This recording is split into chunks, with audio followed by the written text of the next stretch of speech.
The Bellevue Sanatorium for the Insane, Switzerland.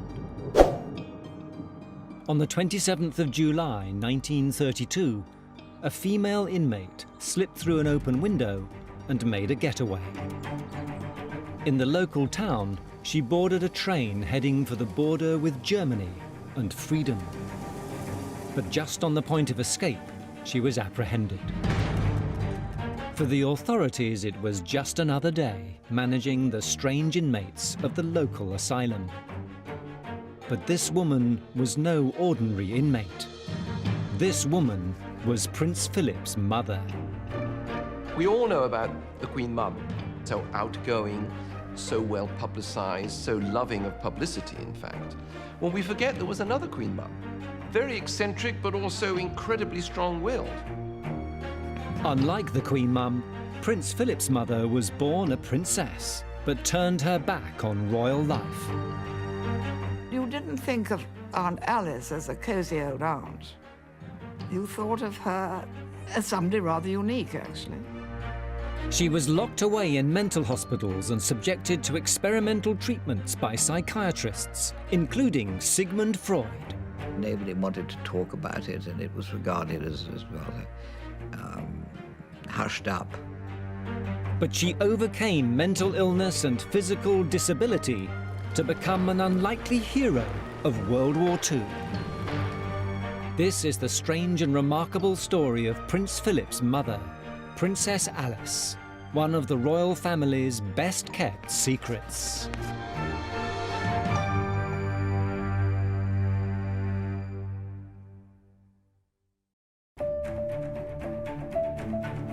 Princess Alice Battenberg's start in life couldn't have been more royal. Born at Windsor Castle in 1885, she was a great-granddaughter of Queen Victoria. Although her parents were more German than British, Alice was raised as an English princess. But from childhood, she was set apart from the rest of her family by a profound disability. She was stone deaf, and my grandmother realized that she had to just get used to coping with her disability herself. She said to the family, look, if Alice doesn't hear and doesn't understand what you said, it's quite important not to repeat it so that she learns to stand on her own feet. Her mother's tough love worked. By the age of 18, Alice could not only speak clearly, but also lip read in 3 languages.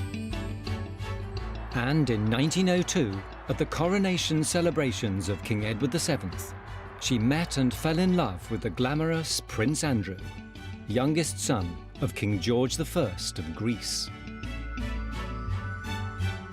She was dotty about him, absolutely mad for him. Really, really deeply in love. He was very entertaining and very charming, and she fell hook, line, and sinker.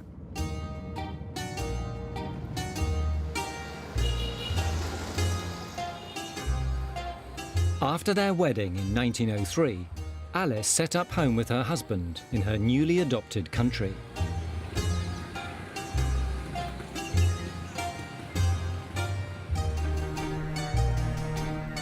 At the royal family's palace in Athens, Alice settled into her allotted role as a princess and mother. In 10 years, she produced 4 daughters, and even managed to win over an increasingly anti-monarchist Greek public. Η πριγκίψα Λίκη ήταν η πιο δημοφιλής από τις νύφες του Γεωργίου του Πρώτου. Και πρέπει να πω ότι η απλότητά της, το γεγονός ότι ήταν ξανθή και γαλανή, αυτό άρεσε πολύ στους Έλληνες. Η αμεσότητα που είχε με τον κόσμο. The Greek idyll didn't last. In marrying Prince Andrew, Alice had hitched herself to the most unstable royal family in Europe. In 1912, a brutal war broke out between the Greeks and their bitter rivals, the Turks. Determined to make herself useful, Alice left her children and headed straight for the front, organising a series of desperately needed battlefield hospitals. She got really stuck in. She was there in the front for months on end, often working through the night in very, very primitive conditions, dealing with people who were being shot up all around her, losing limbs, and she was there literally wrapping the bandages. She was hands-on. God, what things we saw. Shattered arms, legs and heads, such awful sights. Cast-off bandages knee-high, the corridor full of blood. This was just the start of 10 traumatic years for Alice and her family.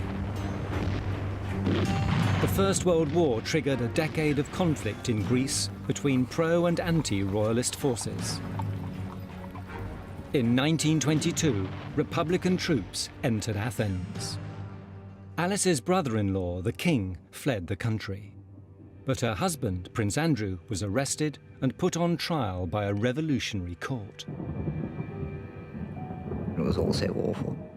My aunt did have a very difficult time because, of course, there was a definite threat that my uncle Andrea might have ended up being executed for not being on the right side.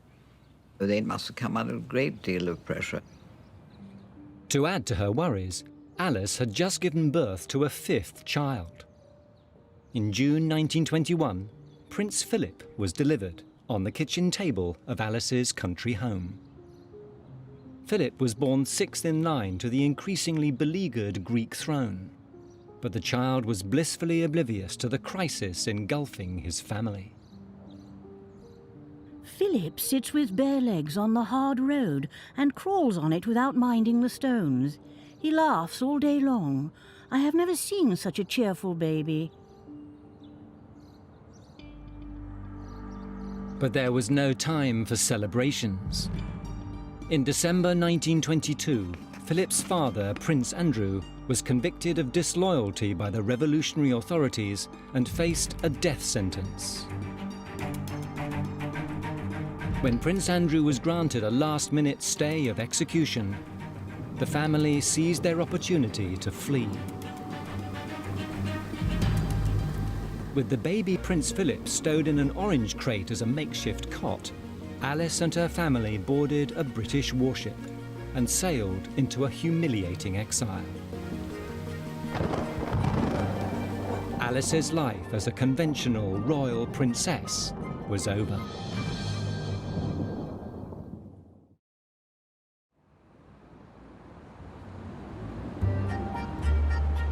In 1923, Princess Alice and her family, including the 18-month-old Prince Philip, arrived in Paris as refugees. In their flight from Greece, Alice and her husband had not only lost their fortune, but also much of their purpose. I talked to Prince Philip about this, and he said to me, my recollection of the 1920s in Paris was that we were a very happy family and it was a very good time. And indeed, if you talk to witnesses, they'll talk about their bucket and spade holidays at the seaside. They will talk about the father, Prince Andrew, being there and being very charming, very amusing, but there was strain. These fleeting images, rediscovered during the making of this film and seen here for the first time on television, offer a unique glimpse into Prince Philip's family at the time of their exile in Paris in the 1920s.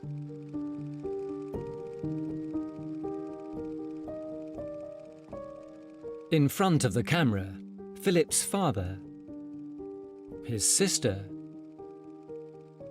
and his mother put on a brave face. But beneath the surface, the pressures of exile were beginning to tell. Ξαφνικά υπάρχει ένα τεράστιο πρόβλημα χρημάτων. Και ζουν ουσιαστικά με την βοήθεια πλούσιων συγγενών. Για έναν άνθρωπο υπερήφανο, όπως ήταν ο Ανδρέας, αλλά από εκεί και πέρα έχει την αίσθηση ότι ένα κομμάτι του εαυτού του έχει μείνει πίσω στην Ελλάδα και έχει πεθάνει. While Prince Andrew brooded on his fate, Philip's mother was left isolated and emotionally vulnerable. For her, it was very, very frustrating when big family groups, which often happened, we would be 20 around the table. And then, of course, she was lost, you know. She couldn't see people's lips. And suddenly, somebody would start roaring with laughter at the end of the table. And she'd think it was a joke about her, which, of course, it never was. Trapped in her silent world, dark thoughts began to prey on Alice's mind. In 1928, aged 43, she announced a sudden conversion to the Greek Orthodox Church. But increasingly, her religious beliefs were anything but orthodox. Princess Alice seems to have become increasingly religious, very, very preoccupied with the spiritual. She began to tell people that she had a very intimate relationship with Jesus Christ. She used sexual language and spoke about flirtations with Jesus Christ and so forth.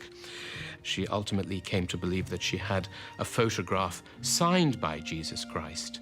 And what we see in Princess Alice is what sometimes can be called religious delusions, not ordinary religiosity. My poor Alice is in a quite abnormal state. She has visions of Christ and is told that she will soon have a message to deliver to the world. She wanders about the house praying. I think she has anemia of the brain from too much contemplation. In desperation, Alice's family turned to the fashionable new science of psychiatry. The Sanatorium Schloss Tegel was the first psycholytic intramural sanatorium founded and erected by Ernst Simmel, who's contributed enormously to the literature. In February 1930, Alice was persuaded to leave her son Philip and check into an experimental psychiatric clinic near Berlin, run by the pioneering Dr. Ernst Simmel. We are standing in front of the Sanatorio of Tegel, which was built as a special psychoanalytic hospital in April 1927. It was a new idea to treat patients so severely mentally ill that they could not visit the doctors and, in their offices or in the institutes.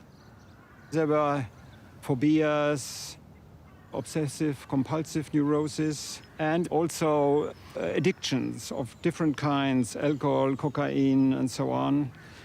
And therefore, Simmel tried to treat patients who other places could not successfully be treated. Princess Alice of Greece now found herself in the company of some of Europe's most disturbed psychiatric patients. One person who remembers the Tegel is Victor Ross, whose mother worked at the hospital at the time Princess Alice was a patient. I would have been 12, 13, something like that. I wasn't inside the building very often. It was really, parts of it were actually out of bounds to me for obvious reasons. I spent most of my time in the park, really. But I certainly saw people having epileptic fits. I certainly saw people who shouted and cursed and spat. Pretty, crazy people. I remember they used to roll on the grass and say, "I'm getting better, I'm getting better. Every day I'm getting better. I'm better today than yesterday, and I'll be better tomorrow." Well, I was not convinced. Previously sealed medical files from the Tegel reveal that Simmel diagnosed Princess Alice with paranoid schizophrenia. She'd begun to hear voices and believed herself to be not only married but also physically involved with Christ and with other religious figures, including Buddha. In his search for the origins of Alice's illness, Simmel discovered an important clue. one of Princess Alice's ladies-in-waiting had told him privately, off the record, that the Princess Alice had a very, very deep passion for an Englishman back in the mid-1920s, which she had never consummated. And Simmel suggested that there was something about her romantic history, her erotic history, that had got repressed or dammed up or complicated in some way. Alice would never disclose the identity of her mystery love, but Dr. Simmel believed the princess's frustrated desires were an important factor in her breakdown. Princess Alice, we must remember, was born to the royal family in 1885, at a time when women's bodies were encased in corsets, and women were not really encouraged to have a sexuality beyond a procreative marital sexuality, certainly not in her milieu.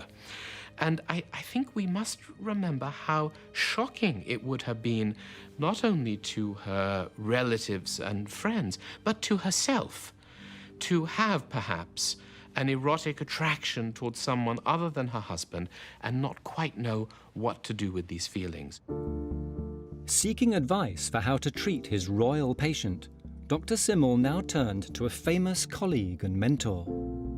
The visitor's book for the Tegel Clinic reveals that in 1930, Sigmund Freud, the father of psychoanalysis himself, visited the Tegel and personally reviewed Princess Alice's case.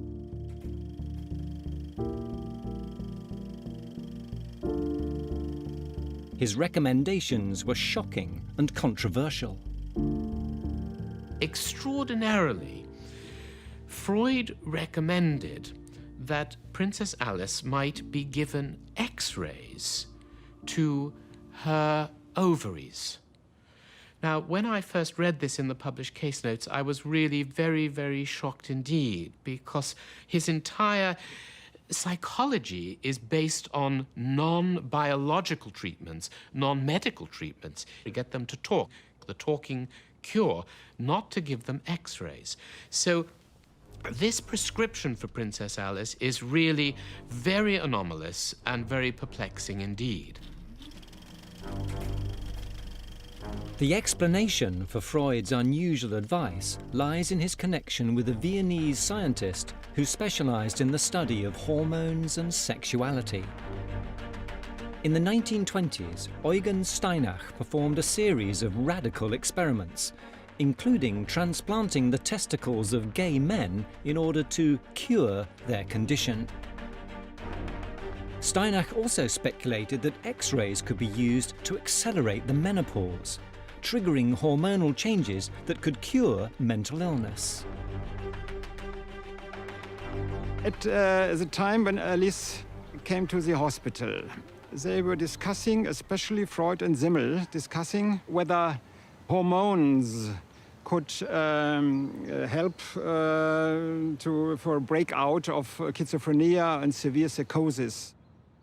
And in the case of Princess Alice, his advice was to make an X-ray of the gonads to accelerate her menopause, so that cool down her libido and her sexual excitement. Today we would laugh about it, but nevertheless, the endocrinology and the hormones, the studies began at that time. In March 1930, the 45-year-old princess was escorted to a treatment room and her reproductive organs subjected to a concentrated stream of X-rays. There is no evidence that she was consulted about her treatment or consented to it, or that it produced any improvement in her health. Soon afterwards, Princess Alice discharged herself and returned to her family, declaring herself fit and well. Alice's mother disagreed.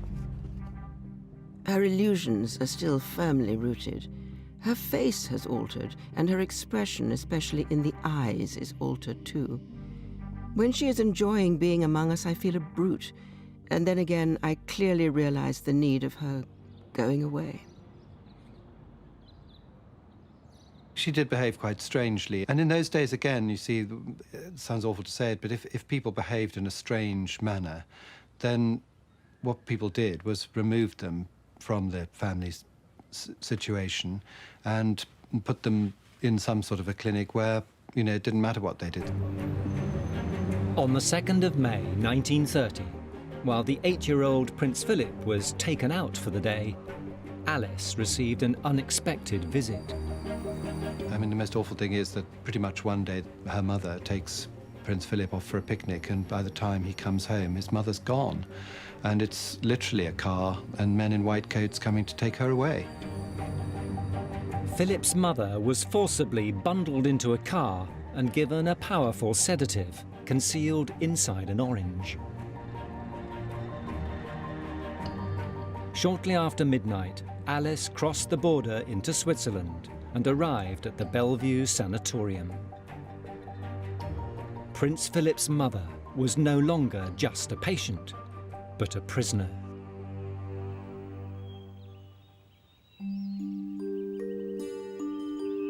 Nobody wanted to talk about it, and it was regarded as rather hushed up and not very well treated or understood. So I think my aunt would have suffered very much.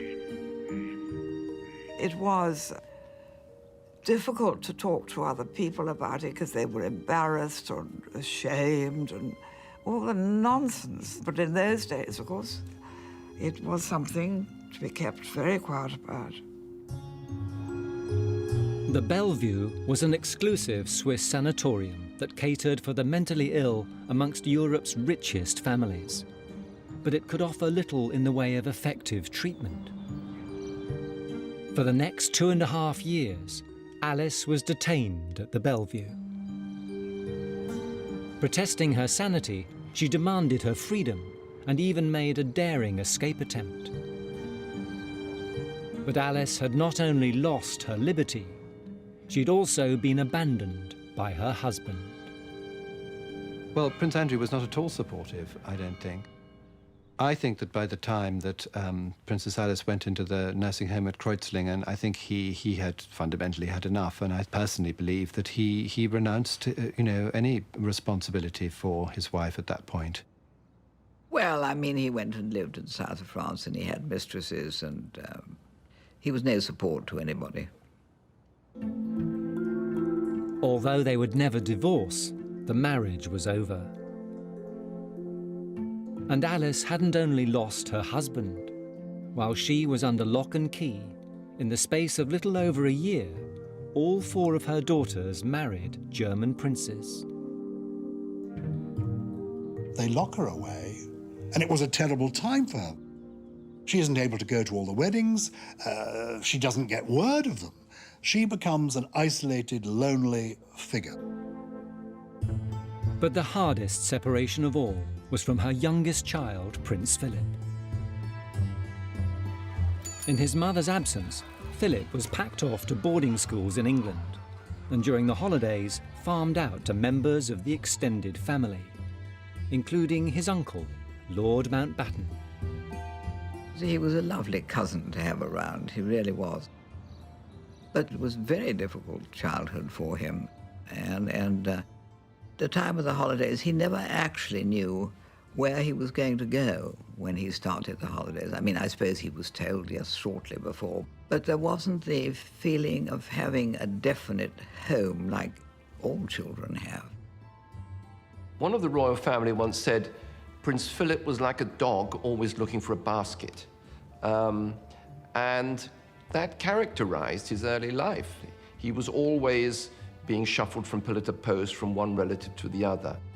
And as a kid of 11 or 12, to have your mother suddenly abducted from you, being told she was mad, and at the same time, your father is vanishing off with a mistress somewhere, it's not really surprising. He's got a pretty tough exterior.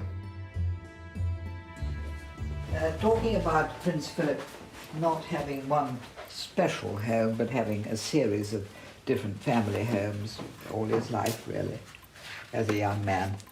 I think this puts it rather clearly here, where He came to stay with us in our little cottage, where he signs Philip.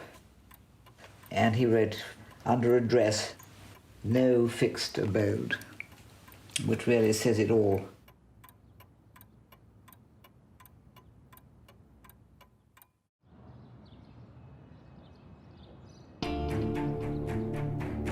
On the 23rd of September 1932, the doors of the Bellevue Psychiatric Hospital swung open, and for the first time in 2.5 years, Prince Philip's mother was free. Alice had been demanding her release ever since her arrival at the Bellevue, and she'd been shocked to discover that she was detained not on the authority of doctors, but of her own family. Princess Alice didn't realize that it was her mother, really, who had taken that responsibility to put her in. And I think the answer is she was extremely angry when she found out, because she didn't know that. And I can understand totally how she would have felt betrayed. I don't think she ever completely forgave her mother for that, actually.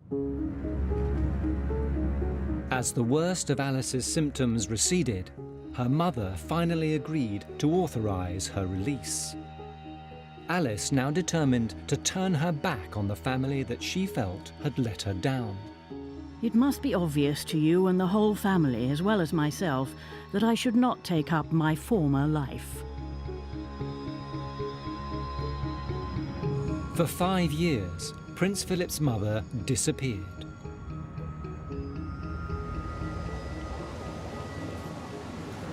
She became a nomad, drifting around Germany and lodging in a succession of modest boarding houses. But one person remembers her. Almut Reuter was 11 years old when an unusual guest checked into the bed and breakfast hostel run by her parents here in Cologne. Sie kam mit der Taxe, ganz normal, wie andere Leute auch. Wohnte ein Professor, ein Banker, aber keine Prinzessin, erst als Alice kam. Aber Prinzessin war natürlich außergewöhnlich, vor allen Dingen für Kinder. But the new resident on Bachumer Straße wasn't quite what the landlady and her daughter expected. Sagt ja, sie war nicht von dieser Welt, sie war anders, völlig anders. Sie ging nie auf die Straße. Und bei schönem Wetter saß sie auf unserer großen Terrasse und guckte ins Weite, in den Himmel. Und ich fragte meine Mutter, was macht sie denn da immer? Ja, sie träumt, sagte meine Mutter. Und einmal habe ich gefragt, was sie denn sieht im Himmel. Die heilige Barbara.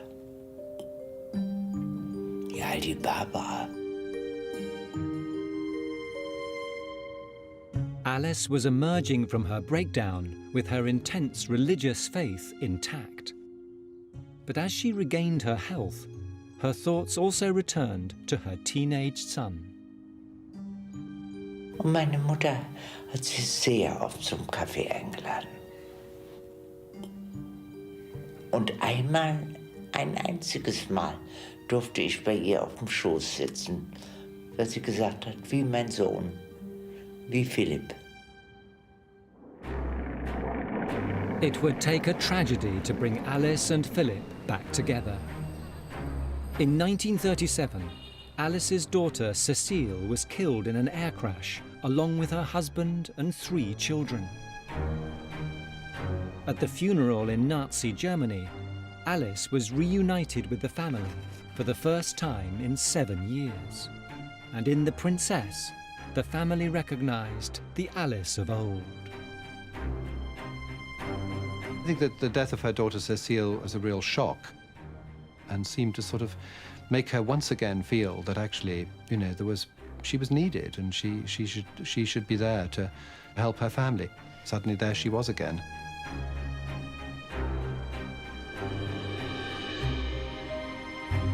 By the late 1930s, Alice's 3 surviving daughters were all married, their husbands officers in Hitler's military. But there was one of her children whose future was still undecided. Her son, Prince Philip. In November 1938, with the Greek monarchy restored to power, Alice returned to Athens for the first time since her exile. And she wanted Philip to be part of her new life. Dear Philip, I have taken a small flat just for you and me. I found some furniture stored away which I have not seen since 1917. I'm so looking forward to your living in our flat. But there was a difficulty. During his mother's absence, Philip had been growing up under the wing of his ambitious uncle, Lord Mountbatten. He saw a bright future for Prince Philip in Britain's Royal Navy. Well, I think for Prince Philip, it must have been very difficult when his mother reappeared.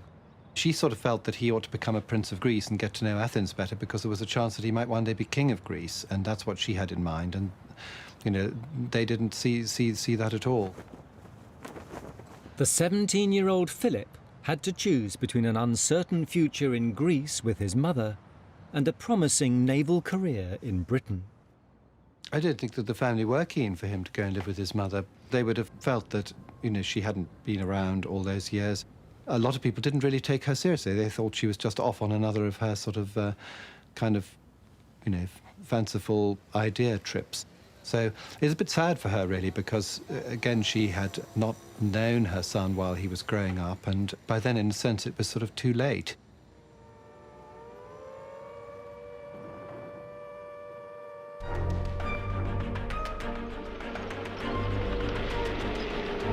In 1940, Adolf Hitler's armies conquered Europe.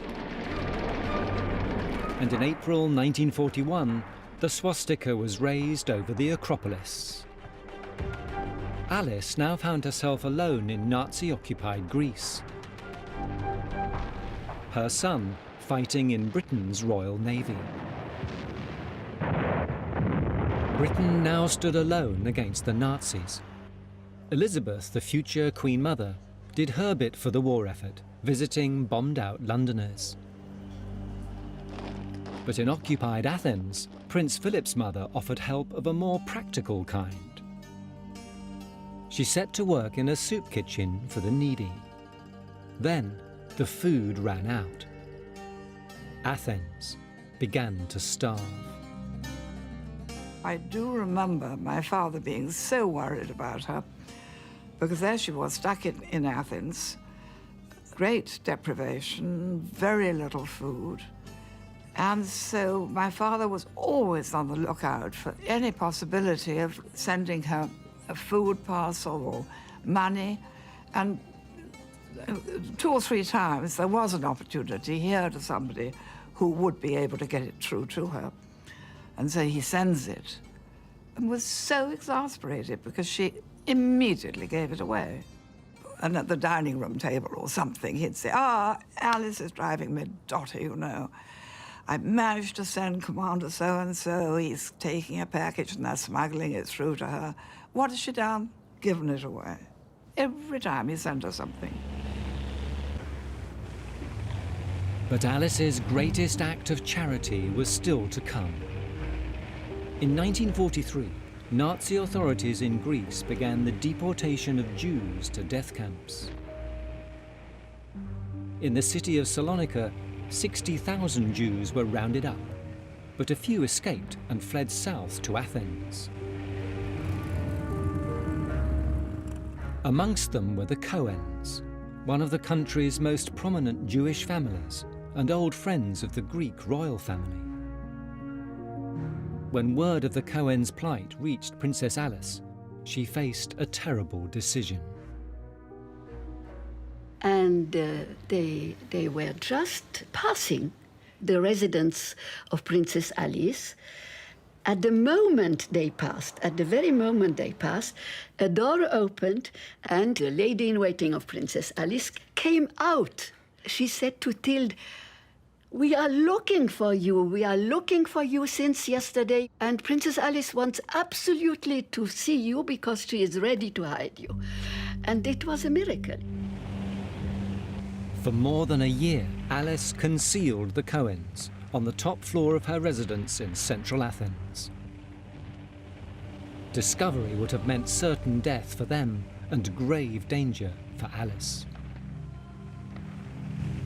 All the people who had hidden Jews, it was at the risk of their own life. She came every day. She took tea with them, and she became very good friend.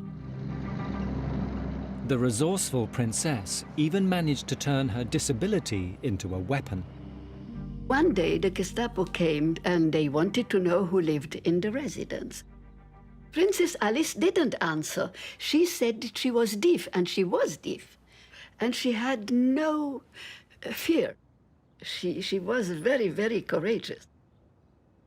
Without her, without any doubt, they would have perished completely. And perished in a very monstrous way. Yes, she has been the angel of the family. In 1944, Athens was liberated. And with war over, Alice was free to visit her son for an important family occasion. At North Holt Aerodrome, our cameraman meets Princess Alice of Greece. The princess is the mother of Lieutenant Philip Mountbatten, formerly Prince Philip of Greece. While Princess Alice had been stuck in Athens, her son had fallen in love with another princess.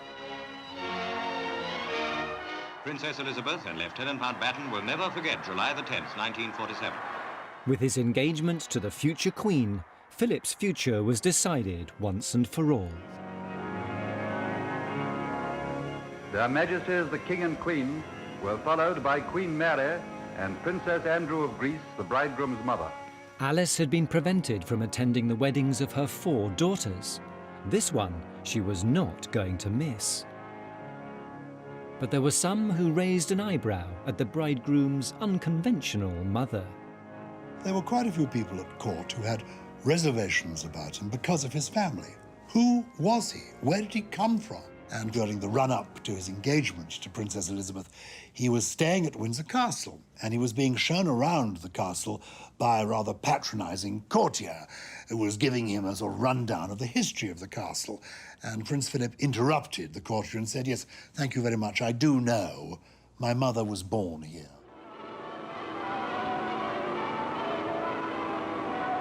Princess Alice of Greece, great-granddaughter of Queen Victoria, was back under the roof of the British royal family. But the mother-in-law to the future queen wasn't satisfied to slip into a life of royal luxury. As soon as the wedding was over, she disappeared. Prince Philip's 63-year-old mother was about to unveil her biggest shock yet.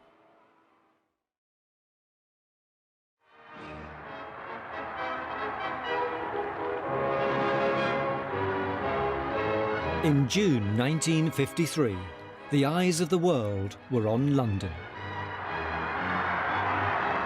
Heads of state and royals from around the world had gathered for the most glittering state occasion in living memory, to see Queen Elizabeth crowned, with Prince Philip at her side.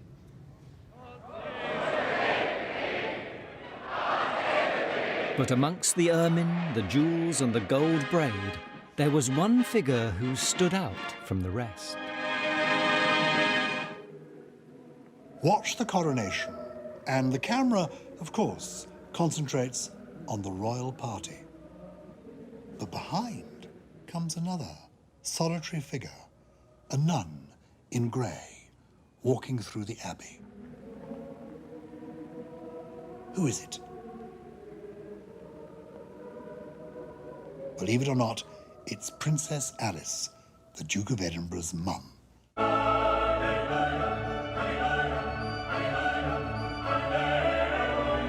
While the royal family had been preparing for the coronation, Princess Alice had been hard at work, founding her very own religious order. She called it the Sisterhood of Martha and Mary, and in the poor suburb of Athens, where she built a convent and an orphanage, still in use as a community centre today, Alice is still remembered. When Princess Aliki came to live in our neighborhood, we thought that this is a princess like the others, with a rich life. When we see a woman very simple, with changed mind, we saw that she was a nun. And it got very strange. We had never known a princess nun. Alice's latest incarnation was no sudden whim. Ever since her frontline nursing experience in the Balkan Wars, she'd been drawn to a life of service.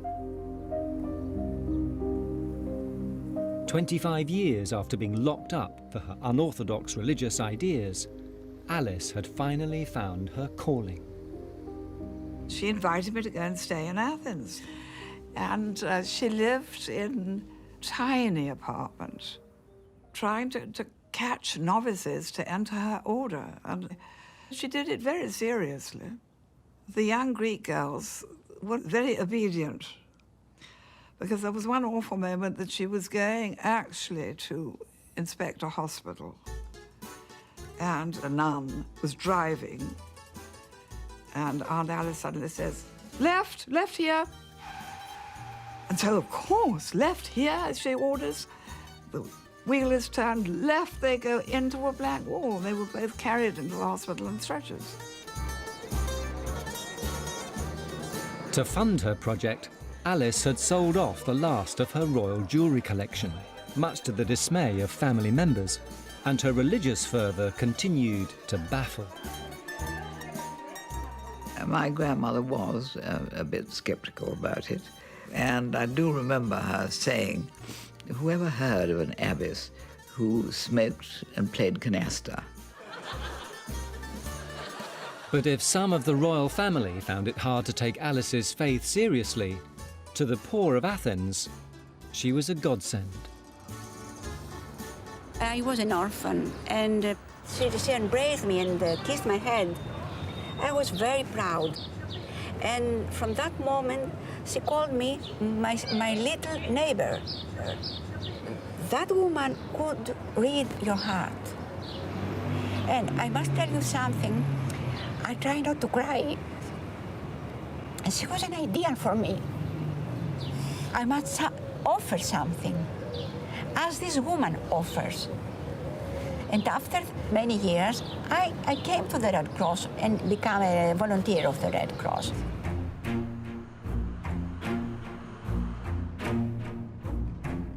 In 1967, history repeated itself. The Greek royal family was expelled from Athens by a military coup. Prince Philip's fiercely independent mother refused to budge. It took an aeroplane sent by Philip and a special request from the Queen herself to bring her home to the land of her birth.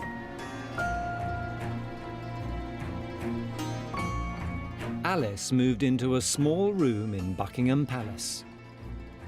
After a lifetime separated by madness, war, and family politics, Philip and his mother were together at last. And so there was this strange granny rattling around the palace. She insisted, apparently, on calling him Bubbikins, which had been her pet name for him as a child. They say that at Buckingham Palace, you could always tell when she was coming along the corridor because of the whiff of woodbines in the air. The idea of the Duke of Edinburgh's mum walking the corridors of Buckingham Palace, dressed as a nun, sucking on a woodbine. It's wonderful, isn't it?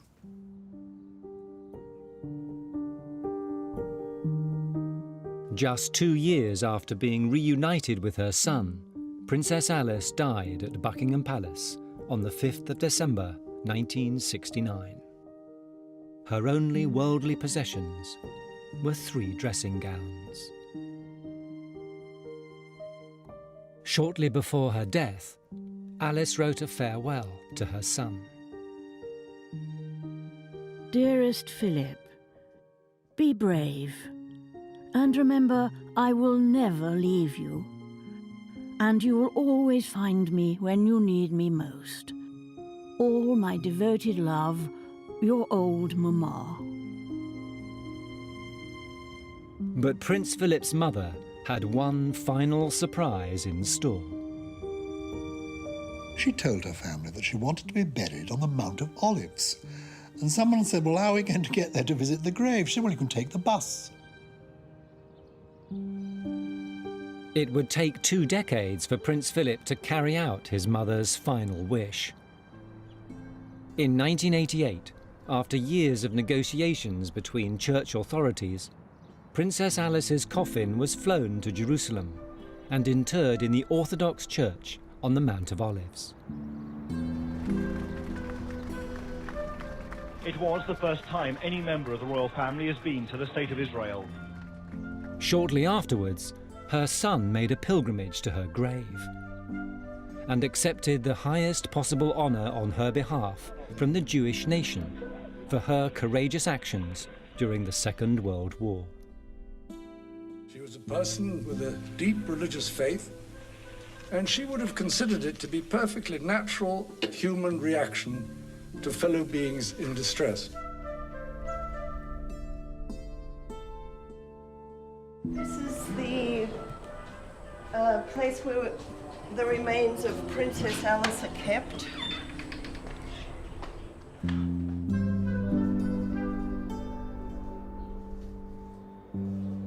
Here, across the valley, just opposite here where we're standing, this is where the Great Judgment is going to be, and all the 3 religions try to be buried in this area. That's why she's lying here under our church, and I guess God has something to do with it as well. In the end, God is responsible for everything, so he probably arranged it. God.